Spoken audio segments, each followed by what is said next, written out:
Bienvenidos a nuestro segundo episodio de La Marea. El primer episodio, para quienes no lo han podido escuchar, comenzamos con el tema de si cripto era una moda.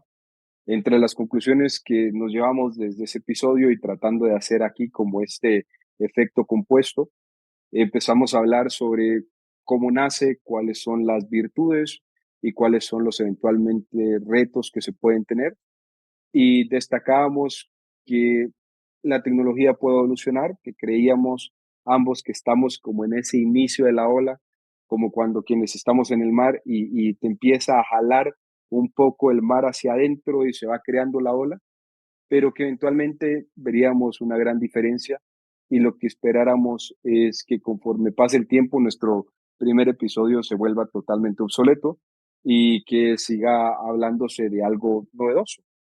Y eso nos lleva al segundo episodio, y es toda esta, toda esta gran historia comienza con un white paper, un libro en blanco, que es el libro blanco de Bitcoin, que fue publicado en el 2009, como se ha discutido en diferentes partes por Satoshi Nakamoto, que al día de hoy pues no se sabe quién es o quiénes son o qué es, y que en base a ello pues empieza a desarrollar todo el ecosistema que hoy ya conocemos como una parte de finanzas tradicionales versus finanzas descentralizadas, blockchain, lo cual no era incluso dentro del white paper hablado como blockchain, sino ciertos bloques que se iban volviendo cadenas, y todo esto pues le ha dado vida a sobre toda esta discusión que tenemos hoy. Pero tal vez destacar que el white paper tiene un componente importante, y es una crítica a la situación del 2009, 2008-2009. Y para quienes nos escuchan y no saben qué sucedió en el 2008-2009, fue básicamente la crisis financiera basada en eh, pues el mercado de casas de Estados Unidos y todas las implicaciones que tuvo. Así que el día de hoy hablaremos en esto, y aquí estamos, Diego. ¿Qué piensas tú de esta parte de Bitcoin y crisis financiera, o eventualmente tokens y crisis financiera, ¿no?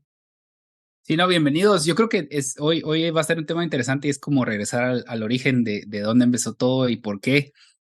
Yo me acuerdo todavía en el 2008 yo me estaba graduando en la universidad y era aquella crisis y este sentido de no sabes qué hacer, de no sabes qué hacer porque hay tanta incertidumbre en el mercado, que la bolsa se vino para abajo, que los trabajos, que en qué invertís. Yo me acuerdo personalmente que paré comprando oro físico y paré comprando también plata y tenía ahí las monedas guardadas. Eh, yo creo que el miedo y la incertidumbre que generó en 2008, porque realmente llevamos 40, 50 años de seguir políticas fiscales, financieras, keynesianas, que nos llevó a imprimir a generar y meterle mucha plata y dinero a la economía, y pasamos de diferentes crisis hasta llegar al punto de 2008, donde pasamos de una crisis de mercados, realmente los créditos pues, hipotecarios, a una crisis del segmento del mercado financiero. Y de llegar a decir, madre, yo creo que nunca se nos ocurrió de que el banco en Estados Unidos realmente podía quebrar o estaba quebrado en ese momento. Así Eh, es. y a partir de esta crisis surge todo este nuevo que yo creo que en los últimos 10, 15 años se ha ido desarrollando de algo que empezó bien pequeño, que muy poca gente conocía, a hoy día que creo que es mucho más aceptado y creo que ha generado mucho desarrollo, no solo Bitcoin, pero yo creo que afuera de eso. Entonces va a estar interesante el hablar el comienzo. Creo que sería interesante contar un poco qué pasa en 2008 y tal vez comencemos con eso desde tu punto de vista. ¿Qué pasó en el 2008 y qué fue lo que hizo que esta persona que no sabemos quién es, de Satoshi, no sabemos si es una persona, si es un grupo de personas, qué pasó que hizo el decir, generar este diferente mecanismo financiero que yo creo que le podemos llamar cripto, le podemos llamar Bitcoin, tecnología blockchain? ¿Qué fue lo que pasó, qué hizo y qué hace el sentido, el generar ese tipo de nueva, no sé si le llamamos tecnología o esa nueva plataforma? Y es una buena pregunta. Sí, la crisis financiera tiene como ciertos componentes que son importantes porque además como que toda crisis se va construyendo. A veces hay como esta idea de que las crisis de repente aparecen, ¿no? Como que fueran emergencias. Y en economía no es así. En economía va como un conjunto de decisiones que eventualmente conllevan al impacto, ¿no? Para verlo, por ejemplo, en 1929, la parte de la gran crisis y un movimiento que se llamaba los Roaring Twenties, porque fue como desde inicio de 1920 al 29, ¿verdad? Todo era como un tema de inversión, especulación, procesos, hasta que el 2029 cae. Entonces, realmente son 9, 10 años donde se va construyendo y para quienes nos escuchan, hay un excelente libro de Ben Bernanke sobre esto, porque él dedicó su tesis de Princeton, su tesis doctoral, a este tema, y siempre es atractivo leerlo porque va diciendo la parte de construcción. Entonces, tal vez esa es la primera parte, que todo desemboca en el 2008, pero habría que comenzar 2020, está la crisis.com, y era un momento, pues, no es tan diferente a lo que estamos viendo hoy con todo el tema del FTX y esto. Es decir, yo me acuerdo que para quienes vivimos eso, básicamente habían varios buscadores de Internet, pónganse Lycos, Yahoo, Netscape, y dentro de todos ellos estaban compitiendo sobre quién iba a dominar el mercado y al final pues los ganadores van desarrollándose, pero mucha gente invierte en estas diferentes empresas y tienen digamos, su efecto dentro de la economía. Pero luego de ello se empieza a dar un crecimiento de diferentes préstamos sin validación o sin validaciones usuales que se tenían en el mundo financiero. ¿A qué voy con esto?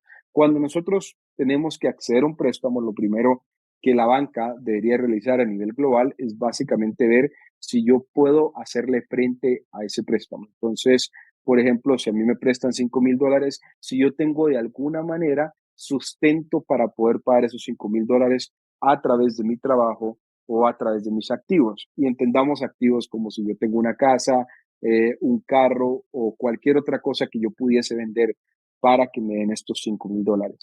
En Estados Unidos esto no sucedió y lo que empezó a darse es préstamos a lo que se llamaba ninjas, por su acrónimo en No Income, No Jobs, No Assets. ¿Qué significa esto? Un ninja era una persona que no tenía ingresos, al menos no de manera estable, no tenía activos porque dentro de esto no tenía, por ejemplo, un vehículo o ladrillo, por decirlo así, para poder sostener. Y luego de eso tampoco tenía como una estabilidad de ingresos. A estas personas se le fueron dando préstamos, imaginemos que la masificación que esto puede tener y eventualmente a través de las complicaciones que se estaban dando en el mercado, que siempre hay como lo que estamos viviendo de inflación ahorita, las personas empiezan a dejar de pagar y sobre todo también se empezó a vincular los préstamos que se dan dando con un desempleo que iba creciendo y esto lo que hizo fue la tormenta perfecta de préstamos que ya no se podían pagar. Todos estos préstamos se fueron quedando como en las cuentas de los bancos. Al final los bancos lo que fueron haciendo es diversificando esta cartera, que para que entendamos una cartera son un conjunto de préstamos puestos dentro del banco y se vendía la cartera, pero sin saber cuánto de esta cartera sí podía pagar o no. Eventualmente se empezó a descubrir que no. Esto fue causando un efecto en cada uno de los bancos que había y desembocó en una crisis financiera que, como sabemos, pues tuvo consecuencias en los bancos más grandes de la economía de Estados Unidos y que para una profundidad en esta explicación, que realmente fue como una explicación, ¿verdad? Como le podemos decir, una amiga de explicación, siempre recomendamos la película que pudiese también llamarse un documental, casi que de The Big Short, que hizo todo el análisis mucho más profundo de esto y que de hecho termina con que esto iba a volver a suceder. Y que lo vemos hoy día otra vez. Ya lo vimos con Silicon Valley Bank. Ahorita lo estamos viendo con otro banco. El tema de estamos generando activos, la gente no está pagando de regreso, genera pánico, porque la gente entonces quiere ir al banco, quiere sacar sus depósitos. Creo que eso no sé si fue peor o no lo que está pasando, lo que estamos viviendo hoy de lo que vimos en el 2008.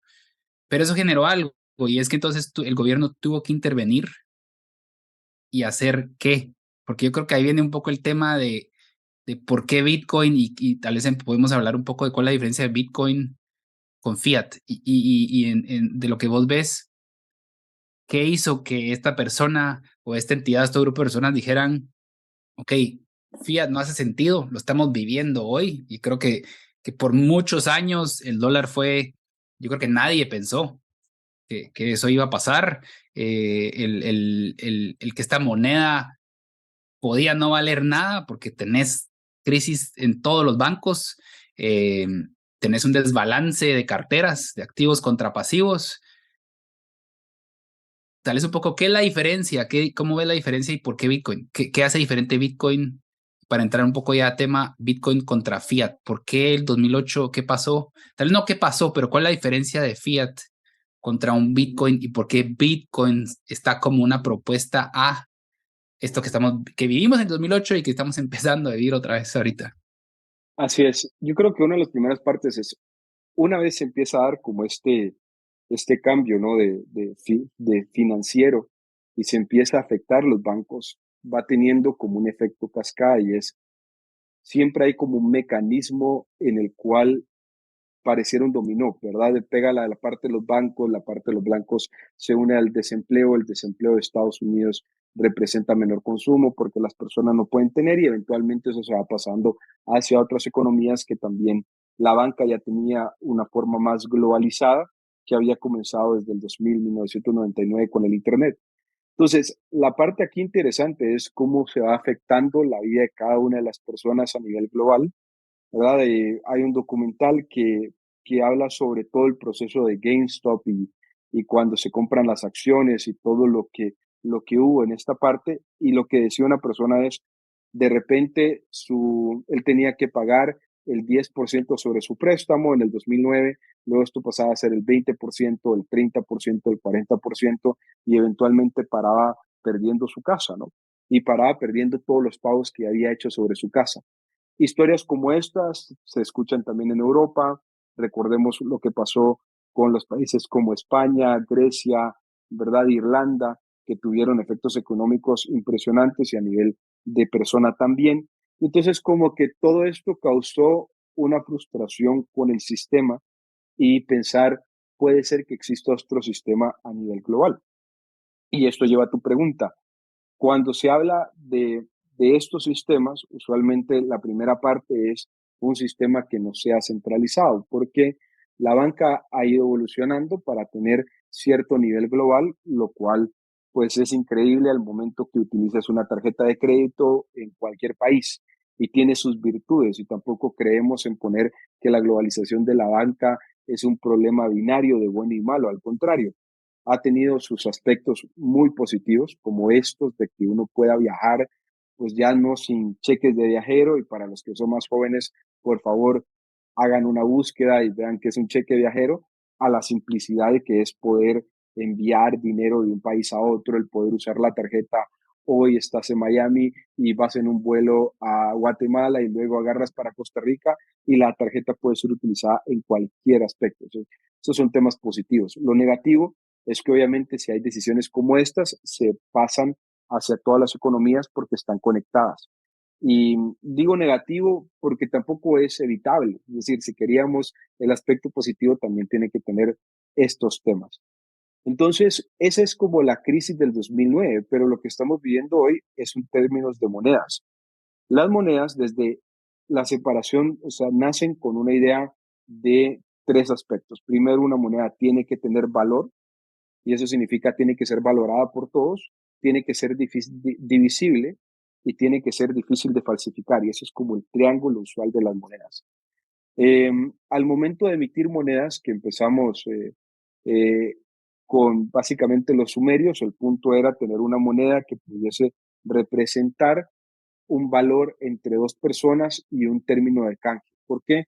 Porque, por ejemplo, el hecho si a ti quisieras, en este caso, comprarme a mí un teléfono, pero lo único que tienes para vender ese teléfono es el cuadro que tienes ahí al fondo, pero a mí no me interesa el cuadro, ¿cómo haríamos para empatar nuestras necesidades y lo que nosotros queremos. Y eso es lo que el dinero viene a hacer. El dinero evoluciona y se va sosteniendo esta emisión de dinero a través de algo que era el patrón oro. ¿Y por qué? Porque lo que hacían es cuánto oro tengo y cuánto vale el oro versus cuánto puedo yo imprimir como gobierno. Y eso es lo que se le llama la finanza centralizada, porque es el gobierno tomando la decisión de cuánto imprime versus lo que tenía guardado de oro básicamente ¿verdad? En un lugar seguro como en Estados Unidos era el maravilloso Fort Knox. Al momento en que los gobiernos empiezan a ver diferentes circunstancias económicas, pueden imprimir más y se respaldaba con el oro, entonces siempre había un respaldo. Luego, tal vez de 1940, la Segunda Guerra Mundial, Estados Unidos empieza a despegarse del patrón oro y empieza a sustentar su moneda con otras monedas. Y esto termina en el gobierno de Nixon y de ahí que se vuelva todo un tema donde desaparece el patrón oro y básicamente todas las monedas están sustentadas en ellas mismas. Entonces, es lo que al final se conoce como una moneda fiat, que es una moneda que ya no está basada en el patrón oro, sino que está basada en la percepción de valor que se tiene sobre esta moneda. Y yo creo que hay temas como claves ahí, es el tema de la base monetaria, o sea, cuánto dinero hay impreso, no es que se imprima hoy día. Yo creo que hoy es más, el gobierno decide agregar un cero más o tres ceros más a la computadora y eso genera más dólares en el mercado. Es decir, si hoy día existían $1,000 y todos, la base monetaria, o sea, todo el dinero que existía en la economía eran $1,000, ahora hay $2,000, ahora hay $3,000. Y eso es tal vez a lo que nos referimos cuando decimos imprimir más dinero. Es decir, existe más dólares en el mercado, en la economía que la gente puede utilizar y eso es lo que genera inflación a la larga. O sea, el tener más, una base monetaria o más dólares en el mercado, ¿eso que implica? Que entonces ahora más gente tiene más dinero para gastar, hay más demanda, porque entonces ahora más personas tienen más dinero para comprar ciertos activos, que puede ser un carro, que puede ser una casa. Eso hace que suban los precios y eso es un poco como a simple, porque es mucho más complejo que eso, pero yo creo que la dinámica que cambia Bitcoin. Y creo que ese es uno de los primeros como fundamentos que yo veo muy diferente, que a mí me hizo total sentido con Bitcoin y es la facilidad o tal vez no facilidad de que entonces ya no hay una ente central, que en este caso es el gobierno o es la Reserva Federal, que decide cuánto dinero imprimir, porque el problema con eso y lo que vemos en nuestros países en Latinoamérica es que eso se da un poco a un juego de qué me conviene a corto plazo, que entonces las decisiones que tomo son a corto plazo porque los efectos que tengo de imprimir más dinero, de jugar con las tasas de interés, me conviene a corto plazo, pero probablemente a largo plazo no, y eso nos conlleva a las crisis que tenemos constantemente en muchos países de Latinoamérica, donde no seguimos una política, vemos a corto plazo y creo yo personalmente que tenemos políticos que ven a corto plazo de qué tengo que hacer para que me reelijan en los próximos 3 4 años y no cómo esto va a afectar los próximos 15 20 50 años al país y a la economía y realmente tenés como esos ciclos económicos y crisis constantes. ¿Qué es diferente de Bitcoin y por qué? Porque yo creo que para mí ese es como uno de los fundamentos y diferencias más grandes de Bitcoin contra el dólar, contra el quetzal, contra el peso, independientemente de la moneda que elijamos, fiat. ¿Qué hace el Bitcoin diferente? Sí, yo creo que la parte de la emisión, ¿no? En el punto cuando empieza a decir hay una emisión finita de bitcoins, eh, cuando decimos esto es ¿verdad? Hay tal vez, dos aspectos importantes. La primera es el Bitcoin se va emitiendo cada vez en menor cantidad hasta llegar a su punto donde terminan la cantidad de Bitcoins que se emitirán, que es el 2000, se calcula que va a ser 2140, el último, ¿verdad? El último año donde habrá una emisión de Bitcoins. La emisión se va cortando, ¿verdad? A la mitad cada cierto tiempo y es conocido como el famoso halving, que sucederá en el 2024. Entonces estaríamos también viendo eso, que la emisión se va diferenciando. Y eso es lo que le da una idea pues muy valiosa a un proceso donde hoy lo que vemos es, bueno, me falta como dinero para cubrir estas necesidades, voy a agregarle un cero, ¿verdad?, a la parte computacional del gobierno, pero la consecuencia es otra, ¿no? La consecuencia es que cuando un gobierno decide, ¿verdad?, imprimir, ¿verdad?, vamos a llamarle imprimir más dinero, lo que va haciendo es que le va restando valor a este dinero. Entonces, las personas pueden comprar menos con lo que compraban antes. Pensemos en que estamos en la moneda local. Si ustedes con 10 agreguen aquí el nombre de su moneda local, podrían comprar un pollo de pan. Ahora resulta que necesitan 20 de su moneda local para comprar ese bollo de pan. Entonces, eso va haciendo que los salarios no van a crecer al mismo nivel que se está depreciando la propia moneda. Entonces, eventualmente, pues podremos ir comprando menos.